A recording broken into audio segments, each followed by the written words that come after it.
ఫ్రీక్యాడ్లో polyline కమాండ్ని ఎలా ఉపయోగించాలి ఈరోజు నేర్చుకుందాం. ఫస్ట్ పారామెట్రిక్ పార్ట్ పైన క్లిక్ చేయాలి. చేసిన తర్వాత క్రియేట్ స్కెచ్ అనే ఐకాన్ పైన క్లిక్ చేయాలి. క్లిక్ చేసిన తర్వాత ప్లేన్ని సెలెక్ట్ చేసుకోవాలి. చేసుకున్న తర్వాత ఇక్కడ మీకు పైన కనిపిస్తున్న ఈ స్కెచర్ టూల్స్లోంచి పాలీలైన్ టూల్ని మనం సెలెక్ట్ చేసుకోవాలి. ఇది పాలీలైన్ టూల్ అన్నమాట. సో నేను పాలీలైన్ టూల్ పైన క్లిక్ చేశాను. క్లిక్ చేసిన తర్వాత మీరు ప్లేన్ పైన ఎక్కడైనా ఒకసారి క్లిక్ చేసి తర్వాత ఇంకొక పాయింట్ కూడా క్లిక్ చేయండి. ఇలా క్లిక్ చేసిన తర్వాత మీకు ఇది పాలీలైన్ యొక్క ఉపయోగం ఏంటంటే ఇది క్రియేట్స్ మల్టిపుల్ లైన్స్. ఇది ఏం చేస్తుందంటే మల్టిపుల్ లైన్స్ని మనం కమాండ్లోంచి బయటికి రాకుండా మనం క్రియేట్ చేసుకోవచ్చు అన్నమాట. సో ఇప్పుడు నేను ఈ పాలీలైన్ కమాండ్ ఉపయోగించి నేను హారిజంటల్ లైన్ కానీ వెర్టికల్ లైన్ కానీ లేదా ఆర్క్ కానీ డ్రా చేయవచ్చు అనమాట. సో నాకు పర్పెండిక్యులర్ లైన్ కావాలి. సో దానికి నేను ఏం చేయాలంటే కీబోర్డ్ను ఉపయోగించి కీబోర్డ్లో ఎం అనే అక్షరాన్ని మీరు ప్రెస్ చేయగలిగితే ఎం ప్రెస్ చేస్తే అప్పుడు మీకు ఒక పర్పెండిక్యులర్ లైన్ వస్తుంది. సో ప్రెస్ ఎం, కీబోర్డ్ పైన ఎం ప్రెస్ చేయండి.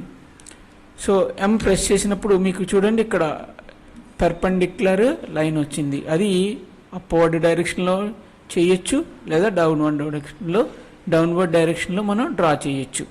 సో నాకు హారిజంటల్ లైన్ కావాలి, వెర్టికల్ లైన్ కాదు, హారిజంటల్ లైన్ కావాలి. సో నేను ఇప్పుడు మళ్ళీ ప్రెస్ ఎం చేయాలి. ఎంని ప్రెస్ చేస్తే మనకి ఇప్పుడు హారిజంటల్ లైన్ వస్తుంది. తర్వాత నాకు హారిజంటల్ లైన్ కాదు, ఇక్కడ ఒక ఆర్క్ కావాలి. సో అగైన్ మళ్ళీ ప్రెస్ చేయండి ఎంని. ఎం అనే కీబోర్డ్ పైన కీబోర్డ్ అనే ఎం అనే అక్షరాన్ని ప్రెస్ చేయండి. ప్రెస్ చేసిన తర్వాత ఇప్పుడు మీకు ఒక ఆర్క్ వచ్చింది చూడండి. ఈ ఆర్క్ రేడియస్ ఎలా ఉంది, పర్పెండిక్యులర్ హారిజంటల్ లైన్కి పర్పెండిక్యులర్గా ఉంది. అది ఇలా అప్వర్డ్ డైరెక్షన్లో ఉన్నా మనం డ్రా చేసుకోవచ్చు, డౌన్వర్డ్ డైరెక్షన్లో ఉన్నా మనం డ్రా చేసుకోవచ్చు.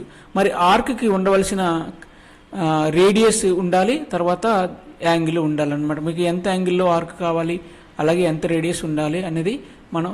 కానీ ఇప్పుడు ఈ ఆర్క్ ఎలా ఉంది, యాంటీ క్లాక్ వైజ్ డైరెక్షన్లో ఉంది.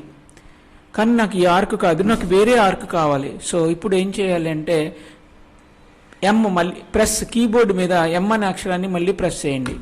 ఇప్పుడు ఇంకొక రకం ఆర్క్ వచ్చింది చూడండి.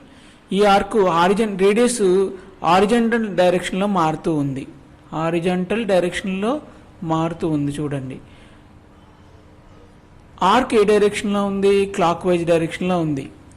ఆర్క్ డైరెక్షన్ ఎలా ఉంది, క్లాక్ వైజ్ డైరెక్షన్లో ఉంది. కానీ నాకు ఈ ఆర్క్ కూడా వద్దు, ఇంకొక ఆర్క్ కావాలి, అది యాంటీ క్లాక్ వైజ్లో కావాలి. సో నేను ప్రెస్ ఎం, కీబోర్డ్ పైన ఎం అనే అక్షరాన్ని మళ్ళీ ప్రెస్ చేయండి. సో ఇప్పుడు చూడండి రేడియస్ హారిజంటల్ డైరెక్షన్లోనే ఉంది, కానీ ఆర్క్ యొక్క డైరెక్షన్ ఎలా ఉంది, యాంటీ క్లాక్ వైజ్ డైరెక్షన్లో ఉంది. ఇలా మీరు ఎం అని రిపీటెడ్గా ప్రెస్ చేస్తే సైకిల్ అలా రిపీట్ అవుతుంటుంది అనమాట. ఇప్పుడు నేను చూడండి ఎం ప్రెస్ చేస్తాను, పర్పెండిక్యులర్ లైన్ వచ్చింది. మళ్ళీ ఎం ప్రెస్ చేశాను, హారిజంటల్ లైన్ వచ్చింది. ఎం ప్రెస్ చేశాను, ఆర్క్ వచ్చింది. మళ్ళీ ఇంకొక ఎం ప్రెస్ చేశాను, ఇంకొక ఆర్క్ వచ్చింది. మళ్ళీ ఎం ప్రెస్ చేశాను, ఇంకొక ఆర్క్ వచ్చింది. ఇలా మనం డిఫరెంట్ ఆర్క్స్ని మనం కమాండ్లోంచి బయటికి రాకుండానే మనం డ్రా చేసుకోవచ్చు అన్నమాట.